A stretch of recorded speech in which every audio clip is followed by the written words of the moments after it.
There's a particular quiet at 5:32 a.m. The fridge breathes, the radiator clicks. Somewhere else on the far side of the planet, sunlight lays a slow gold over a desk. Two strangers arrive in the same small rectangle on a screen. A chime, a timer. What will you work on? It's taxes, laundry, emails. They nod and look away. And then everything softens into the sound of keys and the measured hush of two lives moving forward. This isn't romance. It's willpower, rented by the hour. The arrangement sounds strange until it doesn't.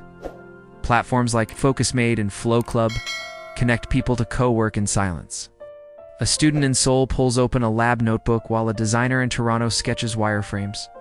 On a different corner of the internet, Study With Me live streams spill across the afternoon, endless hours of quiet companionship watched by millions. The ADHD community has a word for this: body doubling. Just having another person present, even through a screen, makes hard things easier. Formal research is still catching up, but anyone who's tried it will tell you, being seen can tug you out of the quicksand. Renting each other willpower is older than the internet. Behavioral economists have another term for it: commitment devices.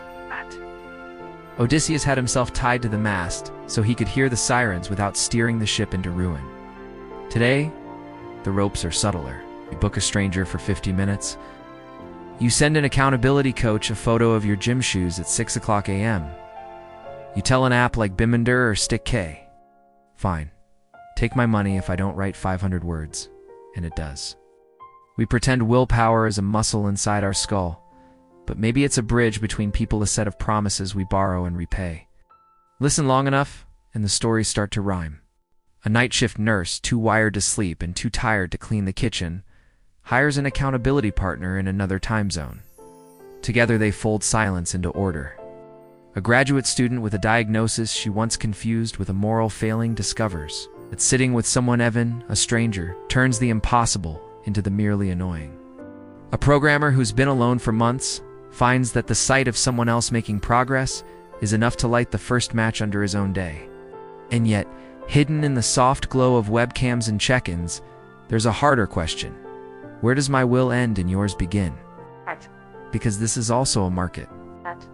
There are coaches on the far side of the globe answering messages at all hours, offering minute-by-minute encouragement for rates that wouldn't buy lunch in the city where their clients live. There are devices that deliver a tiny shock when you touch your phone. There are employers who've learned from this too, who've installed software to count keystrokes and track attention, their version of borrowed willpower tipping toward surveillance. We all say we want help. Not all help feels like care. Scientists spent years arguing about whether willpower can run out like sugar in the blood. The story is more complicated now. What we call willpower seems to fluctuate with context, meaning, and expectation. If you believe you're running on empty, you will. If you believe you are supported, you might find another gear. It's not a battery to charge. It's a story your body tells itself about safety, about purpose, about being witnessed.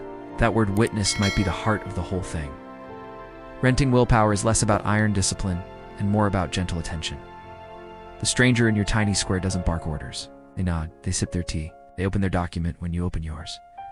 And strangely, the human animal inside you, the part that evolved to work in a village and build shelters before the storm, recognizes this signal.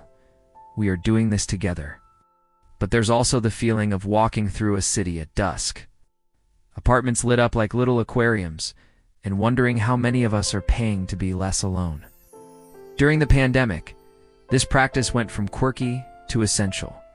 A rope line stretched across the gap between isolation and action. The quiet companionship helped people write dissertations, clean bedrooms, call creditors, apply for jobs, leave relationships that had gone cold. It wasn't just getting things done, it was reclaiming agency, one borrowed hour at a time. Still the bill comes due. What happens when the timer ends? When the camera clicks off, the room is the same room. The pile of laundry is a little smaller. The document has a few more paragraphs. But the ache that asked for a witness, does it shrink or learn to demand more?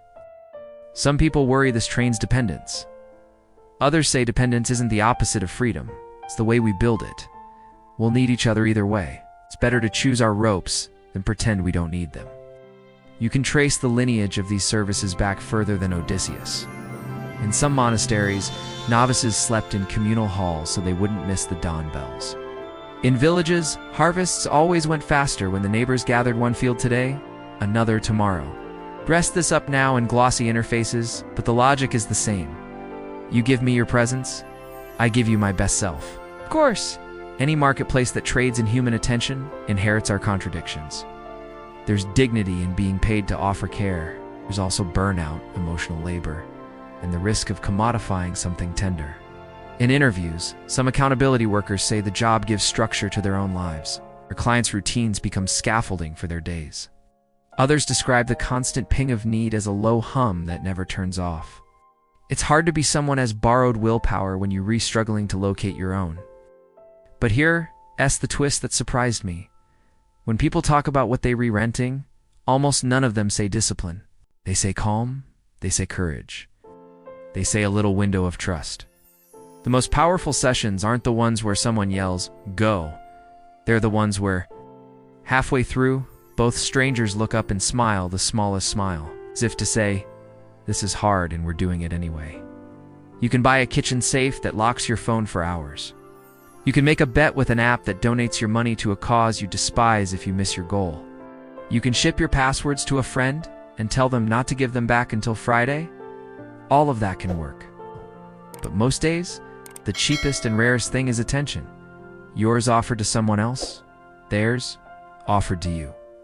So maybe the headline is wrong. Maybe we're not renting willpower. Maybe we re-renting a mirror that reflects the version of ourselves we've been trying to become. And like any mirror, its job is temporary.